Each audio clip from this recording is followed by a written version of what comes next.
Good morning student. हम लोग lesson number 1 हमारा जो है ना क्रॉप प्रोडक्शन एंड मैनेजमेंट उसको स्टडी कर रहे थे और उसमें मैंने प्लोइंग बता दिया था, लेवलिंग बता दिया था, फर्टिलाइजिंग बता दिया था। अब आते हैं selection and sowing of seed. तो सीड को क्या करना है, अब हमें सिलेक्ट करना है और बोना है। ये दो मेथड आपको अब किसान को करने पड़ते हैं, क्योंकि उसने फील्ड तो अच्छी कर ली, खेत तो अच्छा कर लिया, लेकिन अब उसको किसकी ज़रूरत है, सीड की ज़रूरत है, जिसको कि उस ज़मीन में वो उगा सके।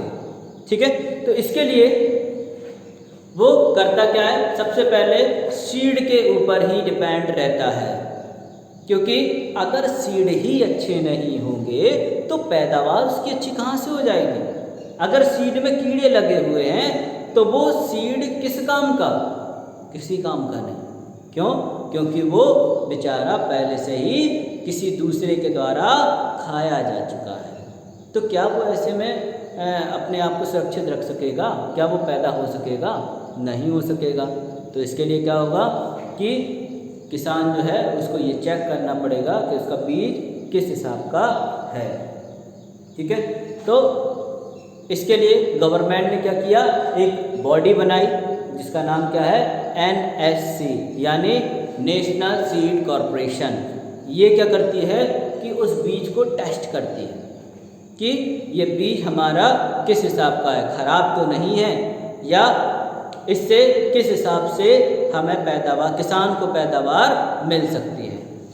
दूसरा, सीड उसी प्रकार से होता है किसान के लिए जैसे कि एक सेना में सैनिक।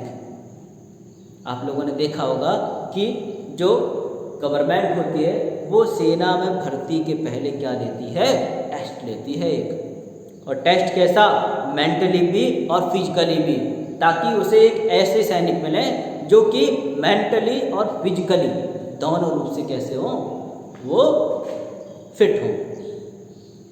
ठीक है, क्योंकि सेना में दो तरीके से वार होता है, एक मेंटली वार और दूसरा फिजिकली, और दोनों में ही हमारे सैनिक जो हैं वो सक्षम होने चाहिए।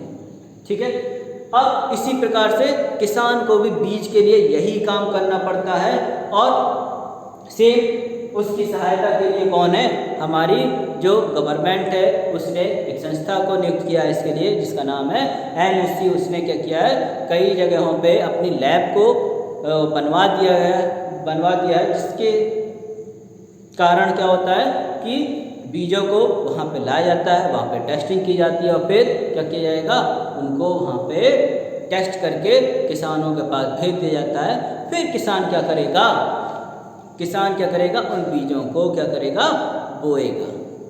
ठीक है, अब कैसे बो देगा, ऐसे बो देगा है, उसको क्या चाहिए, उसके लिए भी नॉलेज चाहिए, क्योंकि किसान ने बीज तो खूब अच्छे किस्म के ले आए, लेकिन उसने क्या किया, जो तरीके हैं बीज को सो करने का उसे तो वो पता ही नहीं है।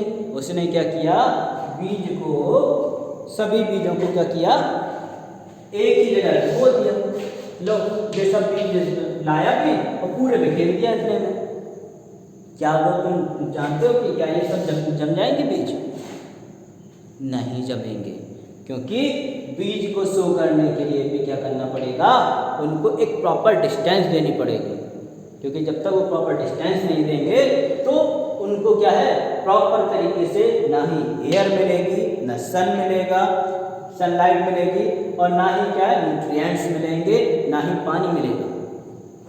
ठीक है, जब तक ये सब चीज़ें समान मात्रा में सबको नहीं मिल जाती तब तक वो सो नहीं करेगा। दूसरा क्या, जैसे मान लो अपने छत पे बीज हैं, हमारे फर्श जो है उस पर बीज फेंक दिया, तो क्या कुछ दिनों बाद जम जाएगा? नहीं जमेगा। उसको प्रॉपर मात्रा में हमें क्या देना पड़ेगा, वाटर देना पड़ेगा, सनलाइट देनी पड़ेगी। ठीक है, और प्रॉपर उस बीज को न्यूट्रिएंट्स भी चाहिए होंगे, जो कि हमारे फर्श पे नहीं पाए जाते। सेम यहाँ भी किसान को वही करना पड़ेगा, प्रॉपर मात्रा पानी, न्यूट्रिएंट्स, सनलाइट, सभी की ज़रूरत उसको यहाँ भी पड़ेगी।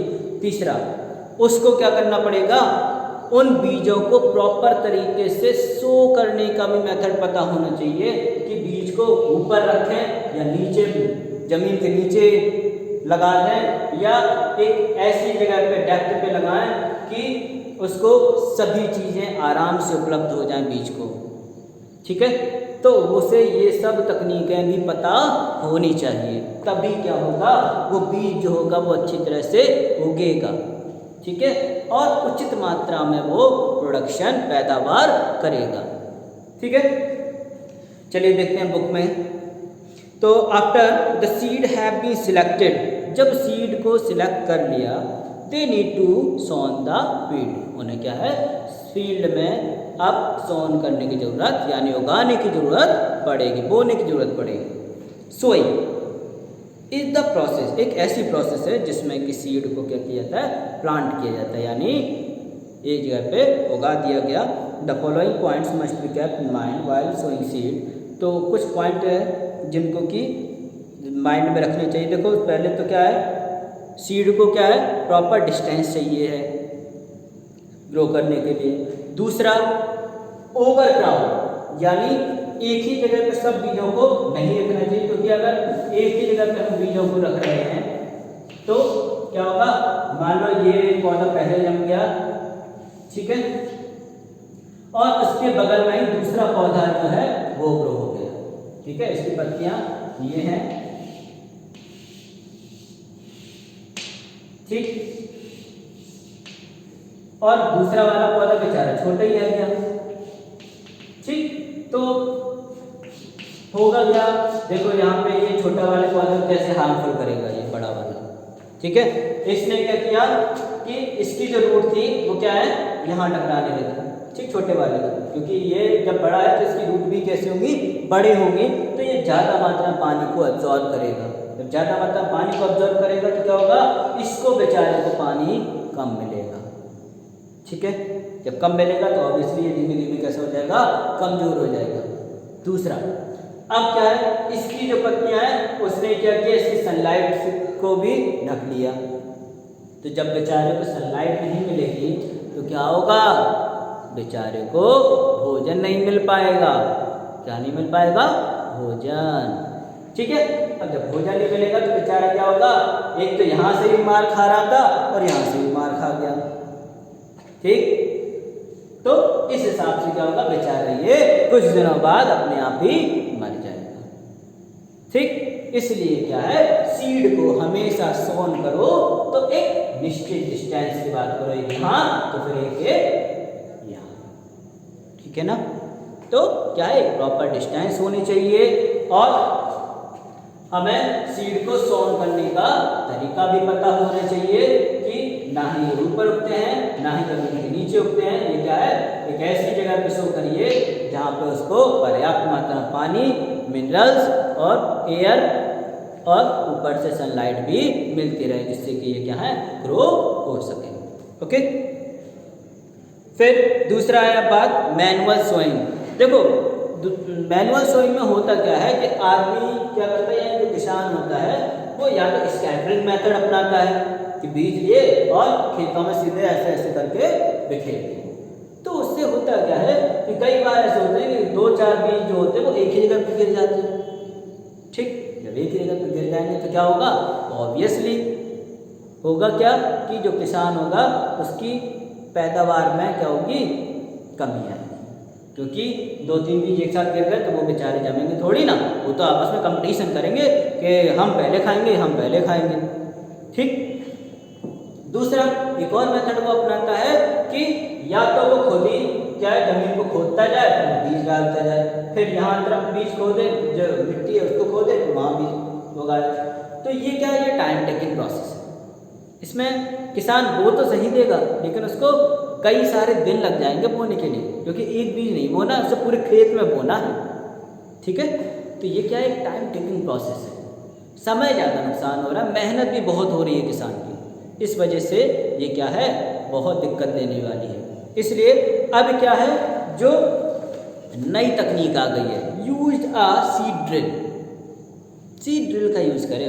अब सीड ड्रिल के लिए क्या होता है, सीड ड्रिल मशीन होती है और उसको या तो बुलक कार्ट में फिट कर दिया जाता है या ट्रैक्टर में। आजकल तो ट्रैक्टर सब किसानों के पास पाए जाते हैं, तो ट्रैक्टरों के द्वारा ही सीड ड्रिल की जाती है। इसमें क्या होगा, कि फील्ड में जो होता है, खेत में जो किसान होता है वो क्या करता है, पूरी जगह क्या है सीड ड्रिल, यानी जो बैलगाड़ी होती है ना उसके पीछे सीड ड्रिल लगा दिया और बैलगाड़ी के द्वारा ही पूरी जगह पूरे खेत में क्या किया उसने, सीड ड्रिल कर दिया। और एक निश्चित डेप्थ के साथ साथ उसका जो बीज है वो सोन हो गया। दूसरा, या तो वो ट्रैक्टर के द्वारा कर दे, ट्रैक्टर भी क्या है एक निश्चित दूरी और निश्चित समय में ही क्या कर देगा, वो पूरे खेत में सीड को फैला देगा। ठीक, तो ये मेथड क्या हो गया आपका, सीड ड्रिल वाला मेथड आज कंप्लीट हो गया। इसके बाद इरिगेशन वाला करेंगे। तो इरिगेशन में क्या होता है, पानी के मेथड के द्वारा, यानी जब सीड सोन हो गए तो अब क्या उनको पानी की जरूरत पड़ेगी। ठीक, तो उस पानी को कैसे दिया जाए इसके बारे में हम कल पढ़ेंगे। ओके, तो जिसको जहाँ भी कोई ज़रूरत हो तो वो मुझसे पर्सनली मैसेज कर सकता है, या अगर किसी क्वेश्चन आंसर नहीं लिखे हैं तो क्या कर सकते हैं, वो मुझसे क्वेश्चन आंसर भी मांग सकता है।